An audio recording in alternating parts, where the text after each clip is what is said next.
کہ ان کے پاس یہ ایک سنگل لارجسٹ گروپ ہے ایوان کا، لیکن اکثریت میں نہیں ہے اگر سارے لوگ مل کر حکومت بنائیں۔ لیکن میاں نواز شریف صاحب فرما رہے تھے کہ نہیں، جب ان کو وہ لارجسٹ گروپ ہے تو اخلاقی طور پر ہمیں اس کا راستہ نہیں روکنا چاہیے۔ اور میں آپ حضرات کی علم میں لانا چاہتا ہوں کہ میرے رد عمل کو کنٹرول کرنے کے لیے ایک بڑا موقر وفد میرے پاس پہنچا، مجھے اس بات پر آمادہ کرنے کے لیے کہ آپ سخت موقف چھوڑ دیں، آپ نرم موقف کی طرف چلے جائیں، اعتدال کی طرف چلے جائیں۔ لیکن جب وہ مجھے مطمئن نہیں کر سکے تو انہوں نے پہلے میرے موقف کی تائید کی، اور جب انہوں نے خود اس بات کا اظہار کیا کہ ہم نے یہ صوبہ اس لیے ان کے حوالے کیا ہے، یہ نہیں کہ قوم نے منتخب کیا ہے، ہم نے یہ صوبہ اس لیے ان کے حوالے کیا ہے کہ پشتون بیلٹ میں مذہب کی جڑیں گہری ہیں، اور مذہب کی ان گہری جڑوں کو اکھاڑنے کے لیے اس سے بہتر مناسب آدمی ہمارے پاس اور نہیں تھا۔ اور ہم نے این جی اوز کے ذریعے سے 15 سال محنت کی ہے ایسی فضا بنانے کے لیے۔ آپ بتائیں جی ہم کہاں کھڑے ہیں جی؟ پاکستان میں، پاکستان کے لوگ مسلمان ہیں، یہاں ایک بڑا مضبوط قسم کا مذہبی فکر کا طبقہ موجود ہے، وہ بھی پاکستانی ہیں، ان کی بھی احساسات ہیں۔ اگر ہم ان کے کاز کی بات کرتے ہیں تو جلدی سے کہہ دیا جاتا ہے مولوی صاحب پھر مذہبی کارڈ استعمال کر رہا ہے۔ اگر ایک قوم پرست اپنی قومیت کا کارڈ استعمال کر سکتا ہے تو میں بھی پھر مذہب کا کارڈ استعمال کر سکتا ہوں، یہ میرا حق بنتا ہے، مجھے کوئی شرمندگی نہیں اس کے اوپر۔ میں پاکستانی ہوں، آئین میں جس چیز کو تحفظ حاصل ہے، اور جب اس کو خطرہ ہوگا تو اگر جمہوریت کو خطرہ ہے اور میں فرنٹ لائن پہ لڑتا ہوں تو پھر اگر اسلام کو خطرہ ہوگا تو فرنٹ لائن پہ لڑیں گے۔ اس پر کسی کو آر نہ دلایا جائے۔ تو اس حوالے سے صورتحال یہ ہے، ہم نے آپ کے ساتھ مل کر متفقہ موقف لیا ہے کہ ہمیں شریعت چاہیے لیکن بندوق کے زور سے نہیں۔ آپ کے ساتھ کھڑے، آئین کے ساتھ کھڑے، پارلیمنٹ کے ساتھ کھڑے، لیکن مجھے بتایا جائے کہ آج جو اس پارلیمنٹ میں قانون سازی ہو رہی ہے یہ بندوق کے زور سے نہیں ہو رہی۔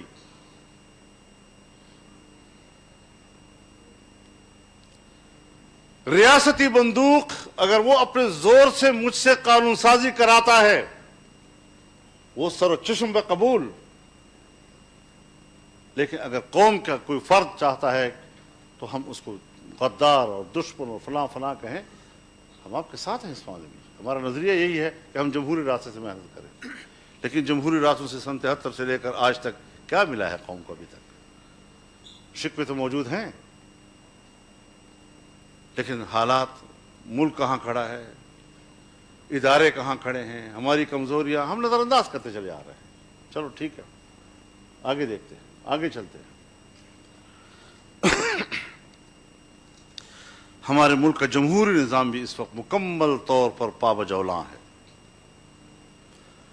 پھر یہ کہنا کہ جی دھاندلی کے لیے کمیٹی بنائی جائے اور کمیٹی اس بات کو تلاش کرے کہ دھاندلی ہوئی ہے یا نہیں ہوئی، تحقیقات کرائی جائے۔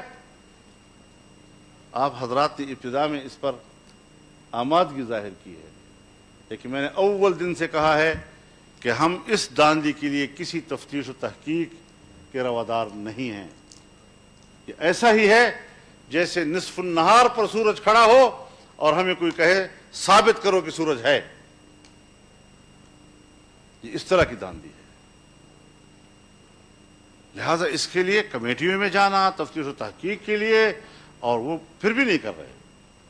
آپ کا کمزور موقف ہونے کے باوجود وہ اس طرف نہیں آ رہے۔ یہ ساری چیزیں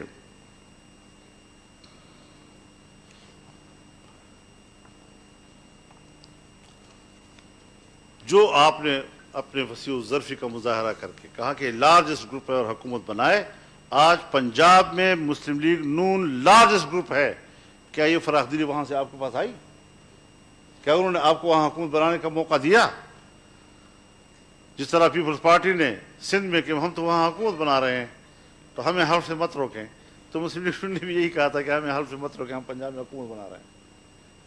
تو کیا جواب ملا آپ کو وہاں پر؟ یہ باتیں میں صرف اس لیے عرض کر رہا ہوں، شاید جذبات کو ٹھیس بھی پہنچے ان چیزوں سے کہ فضل الرحمان کیا پرانی باتیں دوبارہ کر رہا ہے، لیکن صرف یاد دلانے کے لیے کہ ہم بہت کچھ کھو چکے ہیں۔ آج اگر ہم نے فیصلے کرنے ہیں تو پھر بھرپور فیصلے کرنے ہیں۔ اگر ہم نے کوئی ڈھیلے ڈالے فیصلے کیے، روایتی قسم کے فیصلے کیے، ابھی مارچ آ رہا ہے، اگر مارچ میں سینٹ کا الیکشن ہو جاتا ہے تو پارلیمنٹ کا ایک حصہ ان جعلی لوگوں کے ہاتھ میں آ جائے گا۔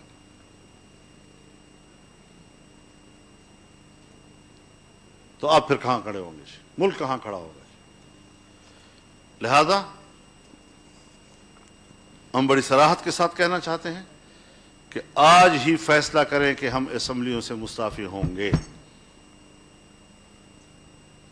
اگر ہم انہی اسمبلیوں میں بیٹھے ہوئے ہیں جہاں ہماری توقیر کا یہ عالم ہے، جہاں کوئی کارکردگی نہیں ہے، تو پھر میں نہیں سمجھتا کہ ہم اپنے مقصد کے لیے جو شفاف الیکشن کا مقصد ہے اس کے لیے کوئی کردار ادا کر سکیں گے۔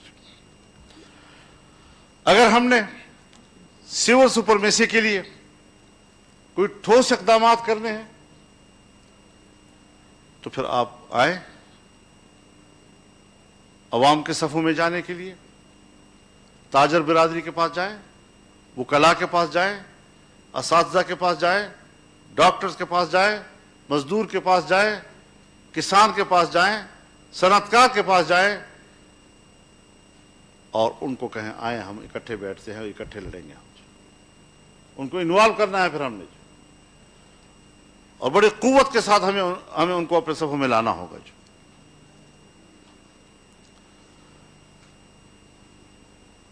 نیب کے بارے میں کافی باتیں ہو چکی ہیں، میں میاں نواز شریف صاحب کے خیالات سے بالکل متفق ہوں، لیکن میں ایک بات یاد دلانا چاہتا ہوں کہ جب 18ویں ترمیم کے لیے کمیٹی بنی تھی اور آئینی اصلاحات کی کمیٹی کہلائی تھی، تو اس میں ہم نے یہ عرض کیا تھا کہ یہ جنرل مشرف کی ایک ڈکٹیٹر کی بنایا ہوا ادارہ ہے، اس نے ہمیشہ سیاستدانوں کے خلاف اور جمہوریت کے خلاف استعمال ہونا ہے، اس کو omit کر دیں۔ جہاں بہت سی چیزیں آپ حذف کر رہے ہیں، جہاں پوری 7ویں ترمیم ہم نے حذف کر دی، حذف کرنے کے بعد پھر دوبارہ اس کو بحال کرنا، ہم نے اپنی درخواست کی تھی آپ حضرات سے، لیکن خدا جانے کیوں اس کو برقرار رکھا گیا، کس مصلحت کے تحت برقرار رکھا گیا، ہمیں آج بھی پتہ نہیں چلا، اور آج ہم بھگت رہے ہیں اس چیز کو کہ کس طریقے سے ہمارے اس ملک میں اس کا کردار ہے سیاستدانوں کے خلاف۔ یک طرفہ زیادہ تفصیل سے بات کرنے کی ضرورت نہیں ہے، اس لیے کہ اس پر بات ہو چکی ہے۔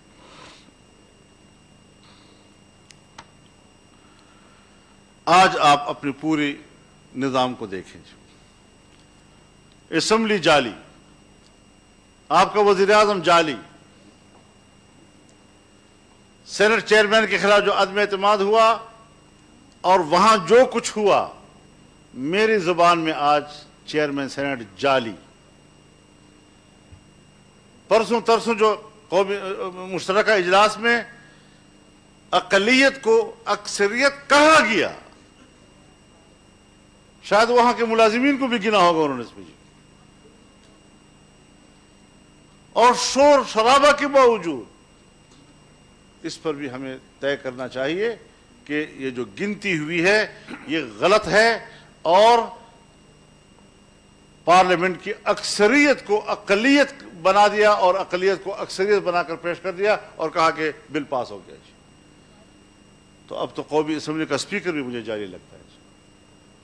اب جب پورا پارلیمنٹ بھی جعلی ہو جائے، اس کا حکمران بھی جعلی ہو جائے، پھر کس لیے بیٹھے ہوئے ہیں ہم وہاں پر؟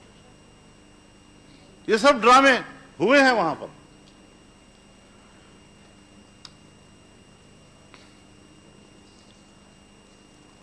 اور آج جو FATF کے ذریعے سے قانون سازی ہو رہی ہے، یہ یہاں اب رکے گی نہیں.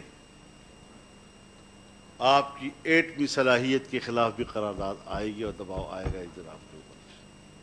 اب آپ پھنس چکے ہیں، اب اس سے نکلنے کے لیے مضبوط فیصلے کرنے ہوں گے.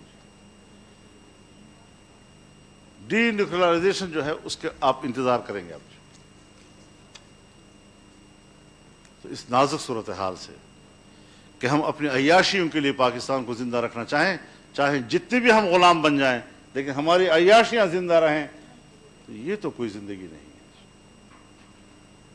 پاکستان اول ہے ہمارے لیے، اس کی بقا اول ہے ہمارے لیے، باعزت بقا اس کے اول ہے ہمارے لیے.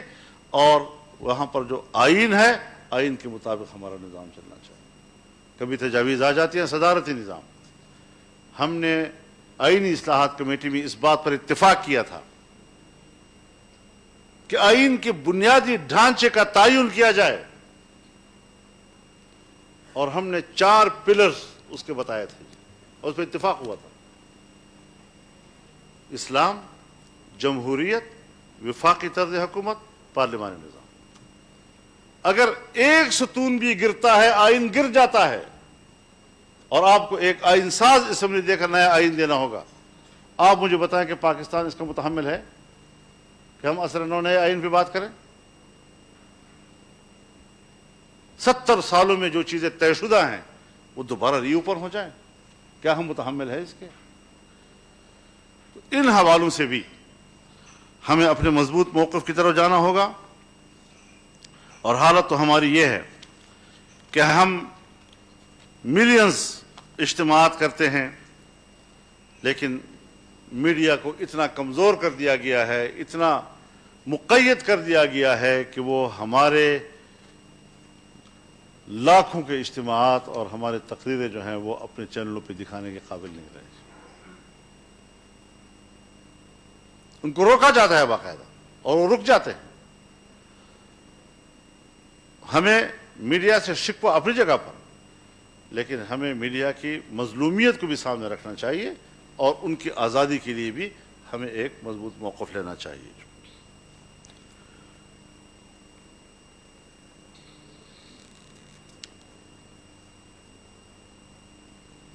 پاکستان بڑی ہمت کے ساتھ میگا پروجیکٹس کی طرف جا رہا تھا.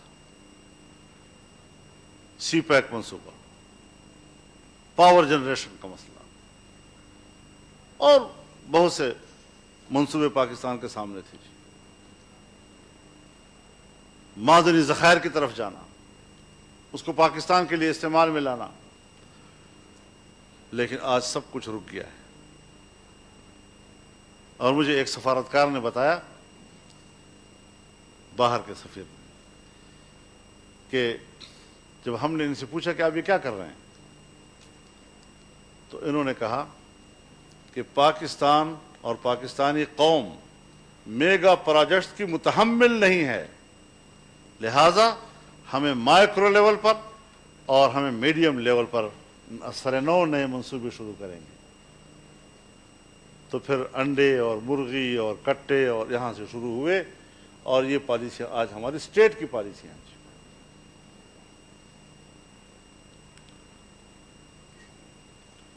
یہ ایسا موضوع ہے جی کہ اس پر آپ مجھ سے زیادہ بہتر جانتے ہیں. ہمیں یہ چیزیں دیکھنی ہوں گی کہ اگر آج کی ایک غیر آئینی حکومت دنیا کے کسی بھی ملک کے ساتھ یا بین الاقوامی کسی ادارے کے ساتھ، تو اب ایسی صورتحال میں میرے خیال میں حکومت تو ہماری آواز کو پبلک میں لے جانے سے روکتی ہے، لیکن آج APC نے بھی ہماری تقریر کو باہر جانے سے روک دیا ہے. تو ہم پیپلز پارٹی سے اور ان کے منتظمین سے اس پر اپنا احتجاج نوٹ کراتے ہیں. اب بنیادی بات یہ ہے کہ ہم زبانی گفتگو پر اکتفا نہیں کر سکتے کہ آپ ہمیں کہیں کہ جی ہم اب لڑیں گے اور پیچھے نہیں ہٹیں گے، اور یہ آپ پیچھے بہت ہٹ چکے ہیں، اور 2 سالوں میں ان کی بقا کا سبب آپ بنے ہیں.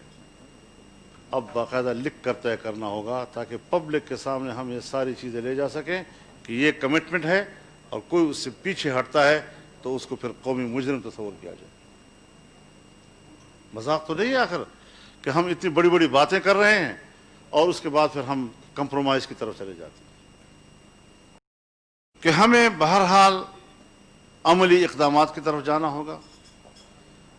کمپرومائز کا راستہ بند ہے۔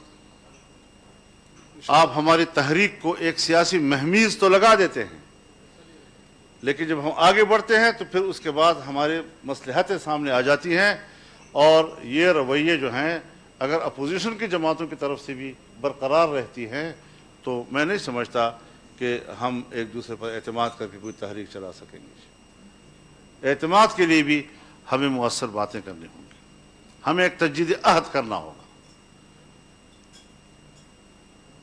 ہمیں حلف اٹھا کر یہاں سے نکلنا ہوگا، ہمیں ایک تحریری میثاق یہاں لکھنی ہوگی۔ اگر ہم چاہتے ہیں ہمارا ایک باقاعدہ تنظیمی ڈھانچہ ہونا چاہیے، ہمارے اس اپوزیشن کا باقاعدہ ایک نام ہونا چاہیے،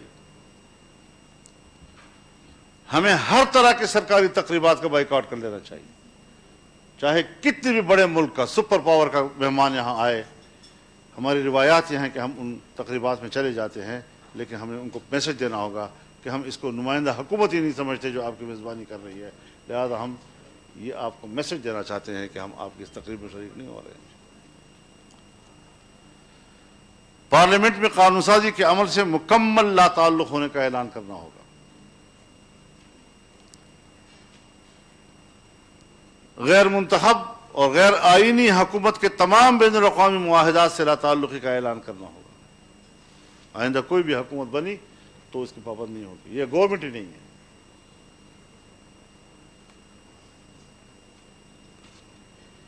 قانون بنائے جاتے ہیں، منی لانڈرنگ کے حوالے سے بنائے جاتے ہیں۔ کیا آپ کو پتہ نہیں ہے سب حضرات کو کہ کالا دھن ہو یا غیر قانونی ترسیلات زر، خفیہ اداروں کا اصل بجٹ ہی وہی ہوا تھا۔ تو پھر جب ہم کہتے ہیں کہ پیسہ دہشت گردوں کے پاس جاتا ہے تو میرے خیال میں اس پیسے کا بھی راستہ بند ہونا چاہیے جو ریاستی دہشت گردی کے خلاف جاتا ہے، کیا حق میں چلا جاتا ہے۔ تو یہ ساری چیزیں ہمارے مد نظر ہونی چاہیے۔ اگر آپ ایک مضبوط فیصلہ کرنے، اسمبلی سے استعفے دینے، سندھ کی صوبائی اسمبلی کو تحلیل کرنے اور ایک بھرپور سیاسی تحریک جس میں کہ پارلیمنٹ کے اندر کے قانون سازی کے عمل سے لا تعلق ہونے کا فیصلہ کر لیتے ہیں تو میرے خیال میں، ورنہ ہم تو آپ کے پیچھے کھنچتے کھنچتے ابھی تک آئے ہیں، آپ کے پیچھے کھنچتے کھنچتے آئے ہیں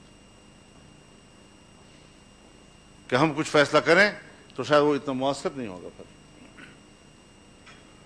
تو اس حوالے سے یہ ہیں ہماری گزارشات، اور انہی گزارشات کی بنیاد پر ہم آج آپ سے بہت بہتر توقعات رکھ کر آئے ہیں، اور ان بہتر توقعات کے ساتھ میں جناب بلاول بھٹو صاحب کا، یہاں پر موجود تمام قائدین کا، جناب میاں نواز شریف صاحب کا، جناب آصف علی زرداری صاحب کا، سب کا شکر گزار ہوں، اور امید کرتا ہوں کہ آپ اس حوالے سے ہماری اور پوری قوم کی حوصلہ افزائی کریں گے۔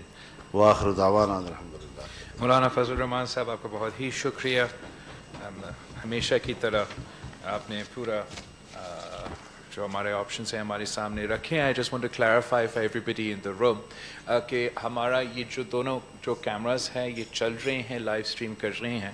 مولانا صاحب کی تقریر سوشل میڈیا پہ تو جاری ہے، الیکٹرانک میڈیا پہ نہیں تھا۔